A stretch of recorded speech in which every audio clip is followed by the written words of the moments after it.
note to self, bring so many devices to a debate. Sorry, I'm started. Okay, so now first of all, what I would like to say that in the standards of politeness tonight, I think I have lost to Samuel. I'm naturally a very sarcastic person, and I get more sarcastic the more I'm trying to make a point. So I honestly apologize. Samuel has been so good to me. You have been very, very polite, and you have been very, very kind to me in almost every point you're trying to make. So I would like to apologize to you if you don't like all these delusional things and stuff like that. Of course, this is a debate, so unfortunately, these things kind of happen. Okay. Right, and another thing I would like to say is that yes, I am expecting Samuel to shoulder the burden of proof for God's existence. Now, I acknowledge that it's easier for me, it's easier for atheists to actually claim that God does not exist. We do not set out to disprove the existence of God. All we're trying to demonstrate is that existence is a really hard word to say if you repeat it often enough. We do not try to disprove the existence of God, we're only saying that there isn't sufficient evidence. That is basically all we're trying to say.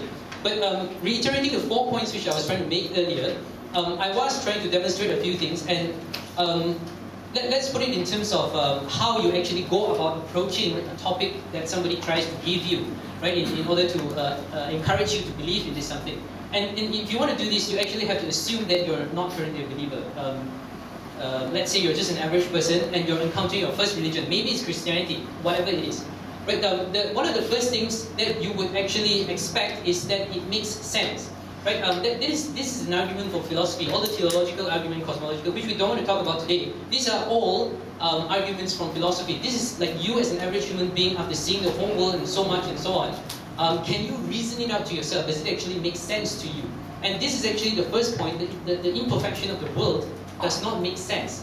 Right, so that is the first approach. The second approach is actually to look for evidence. Right, even if it doesn't make sense, God by definition doesn't make sense, then can you see a piece of evidence in front of you? Can you see really, really strong evidence in front of you that actually says that this is true?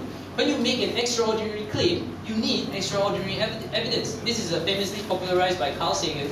Right? And this is actually true in all of science. The reason why you have all the technology you have today and so on is actually a result of this. No scientist publishing in a paper immediately gets acceptance of that theory, even if he has experimental results. Another scientist might want to reproduce it. People want to look at the principles, how it fit into the grander knowledge. That's why we peer review. That's why we don't take everything we say as truth. Don't just read newspapers which report on science. Read science, and there is a significant difference. Newspapers love to sensationalize things. Scientists discovered the origin of life. Actually, we just built a couple of amino acids in the lab, right? So like when he challenged me to actually prove that life actually started in the lab, we never claimed that we have already finished explaining the origin of life.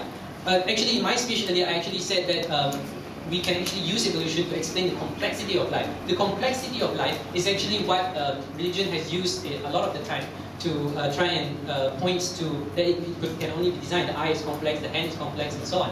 But the amino acid is very simple. It's actually a very simple piece of thing. And eventually, as you move along, you can combine these small pieces of thing. There's actually a science field called matter programming right now, where they're trying to build interesting pieces of matter and see how they actually fit together and throw them all in a particular location. Maybe we have self-painting walls in the future. So yes. Yeah, I do expect the burden of evidence, the burden of proof to be on the atheist side when they actually come forward and claim the existence of God. And this is true in theology as well, in evangelism as well. If you expect to come up to an atheist and you expect them to actually take you seriously, you have to come with extraordinary evidence. And stories of exorcisms and things which you cannot reproduce for people, things which happened a long time ago and so on, which is claimed in the same book you claim is true, which claims itself is true. It's really hard. It's a circular argument. You can't actually write a statement which makes sense, because then you go on forever and ever. Now about the delusional thing, I think I had 5 minutes, right, Lisa? Yeah. About the delusional thing, I think this is recorded after all, and it's going to be seen on YouTube maybe in the future.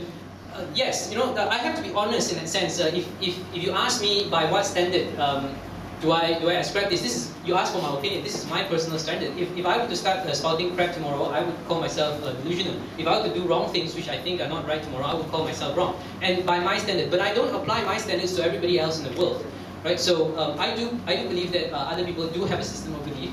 I do wish, the same way you wish that I could be saved after having been saved before, again, it's the same thing. You know, you expect me to be saved, and religion has told us a long time, for a very, very long time, that we're all going to go to hell if we don't actually believe. And it's the same thing. By your standards, I'm going to be down there after I die. By my standards, I wish more people in the world would actually wake up.